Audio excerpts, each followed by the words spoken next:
अस्सलाम वालेकुम। कहानी टाइम में नाज़रीन को खुश आमदीद कहते हैं। कहानी सुनने से पहले हमारे चैनल को सब्सक्राइब करें और साथ लगे घंटी के बटन को भी दबा दें ताकि हर नई कहानी का आपको पता लग सके। शुक्रिया।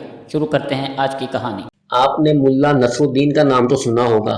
ये शख्स तुर्की का एक मस्खरा था।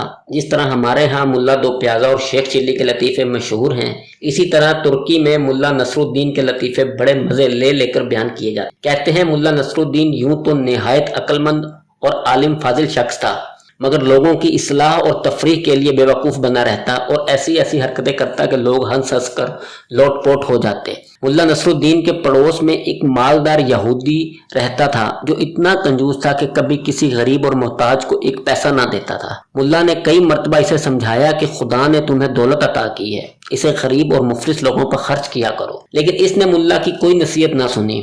आखिर मुल्ला नसरुद्दीन ने इसे सजा देने के लिए एक तरकीब सोची। एक रोज सुबह सवेरे नमाज पढ़कर जोर जोर से दुआ मांगने लगा, या अल्लाह, अगर तू मुझे 1000 अशरफियों की थैली भेज दे तो मैं इसे मोहताजों पर सर्फ कर दूं, लेकिन अगर इसमें से एक अशरफी भी कम हुई तो हरगिज कबूल ना करूंगा। यहूदी ने यह दुआ सुनी तो सोचा कि मुल्ला बड़ा ईमानदार बनता है, इसकी ईमानदारी आजमानी चाहिए। ये सोचकर इसने थैली में 999 अशरफियां भरी और ऐन इस वक्त जबकि मुल्ला नसरुद्दीन दुआ मांग रहा था, अशरफियों से भरी हुई थैली इसके सहन में फेंक दी। मुल्ला नसरुद्दीन ने लपक कर थैली उठा ली और इसमें से अशरफियां निकाल निकाल कर गिनने लगा।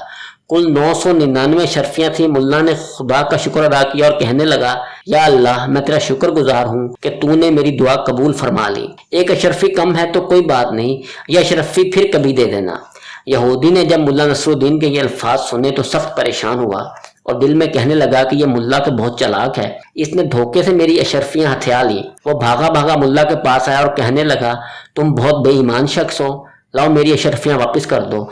तुमने तो कहा था कि 1000 में से एक अशरफी भी कम हुई तो वापस कर दूंगा, लेकिन अब तुम 999 अशरफियां कबूल करने पर तैयार हो। मुल्ला नसरुद्दीन गुस्से से कहने लगा, तुम कौन होते हो मुझसे अशरफियां मांगने वाले? ये तो मेरे खुदा ने मुझे भेजी हैं, जाओ अपना काम करो। यहूदी सीधा काजी की अदालत में गया और मुल्ला के खिलाफ मुकदमा दायर कर दिया। काजी साहब ने यहूदी को हुक्म दिया कि मुल्ला नसरुद्दीन को बुला लाओ, हम अभी फैसला कर देंगे। यहूदी ने मुल्ला नसरुद्दीन के पास आकर कहा, चलो तुम्हें काजी साहब बुलाते हैं। मुल्ला ने जवाब दिया, तुम देख रहे हो कि मेरा लिबास फटा पुराना है, मैं इस शर्त पर जाने के लिए तैयार हूँ कि तुम मुझे अच्छे अच्छे कपड़े ला कर दो। यहूदी ने ये शर्त भी मान ली और मंजूर कर ली और साफ सुथरे कपड़े मुल्ला को ला कर दे दिए। मुल्ला नसरुद्दीन ये बेशकीमत लिबास पहन चुका तो कहने लगा, मियाँ यहूदी, क्या इतना कीमती लिबास पहनकर पैदल ही काजी की अदालत में जाऊं? लोग देखेंगे तो दिल में क्या कहेंगे? जाओ अपना घोड़ा ले आओ, इस पर सवार होकर जाऊंगा। मरता क्या ना करता। यहूदी ने अपना घोड़ा भी मुल्ला के हवाले कर दिया और मुल्ला साहब निहायत शान शौकत से घोड़े पर सवार होकर काजी की अदालत में पहुंचे। मुकदमा पेश हुआ। काजी साहब ने दोनों को गौर से देखा। मुल्ला नसरुद्दीन का कीमती लिबास और सवारी का घोड़ा भी उन्होंने देखा और यहूदी का लिबास भी, और ये भी महसूस किया कि वो पैदल आया है। यहूदी ने जब सारा किस्सा सुनाया तो काजी साहब ने मुल्ला नसरुद्दीन से पूछा, मुल्ला साहब, तुम इसके इल्जाम का क्या जवाब देते हो? मुल्ला ने जवाब दिया, हजूर, ये यहूदी मेरा पड़ोसी है